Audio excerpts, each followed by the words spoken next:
আমাদের সংবিধানে আমাদের যত আপনার নৃগোষ্ঠী আছে তাদের একটা তালিকা সংবিধানে দেওয়া, এবং এটা দিলে পরে তাদের মধ্যে যে একটা বিচ্ছিন্নতা বোধ, বেদনাবোধ কাজ করছে, সেটা থেকে হয়তো কিছু হলেও আমরা মুক্ত হতে পারব। আরো অনেক কথা আছে যেগুলি আমরা আলোচনা করতে পারি। ৭০ অনুচ্ছেদের কথা খুব চমৎকারভাবে এখানে স্থান পেয়েছে।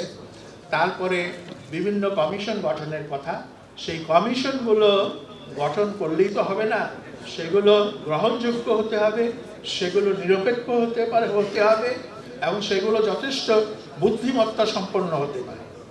বাংলাদেশের সংবিধানে আরেকটি সমস্যা আছে, এটাও কেউ আলোচনা করে না। বন্ধু রাষ্ট্রের সমালোচনা করা যাবে না এই সংবিধান অনুযায়ী। সুতরাং এটাকে এখন উন্মুক্ত করে দিতে হবে।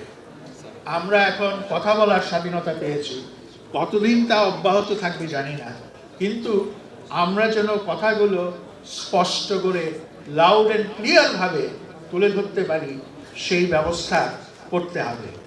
আর প্রপোর্শনাল রিপ্রেজেন্টেশন বলে একটা কথা চালু হয়েছে, এবং কিছু কিছু দৈনিক পত্রিকা এই সম্পর্কে বিরাট বিরাট প্রতিবেদন, নিবন্ধ ছাপছে।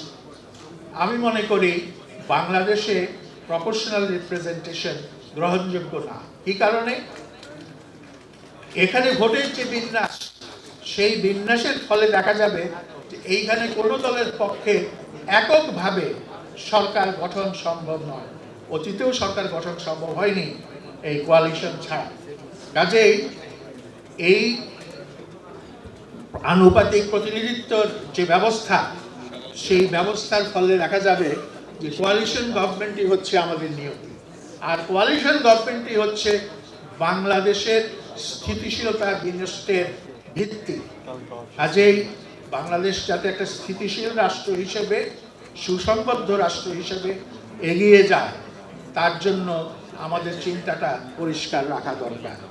এবং এই যে নতুন প্রদেশ গঠন, তার সমাধান হচ্ছে আমাদের স্থানীয় সরকারগুলোকে সক্রিয় করা, তাদের ক্ষমতায়ন করা, এবং তাদের পরিকল্পনা অনুযায়ী এলাকার উন্নয়নের ব্যবস্থা করা, এবং সেগুলো যাতে সত্যিকারভাবে সেখানকার মানুষের প্রতিনিধিত্ব করে, সেই জন্য এই সংস্কারের মধ্যে ব্যবস্থা রাখতে হবে। তো আমার বলার আরো অনেক কিছু ছিল, কিন্তু time is short, art is long.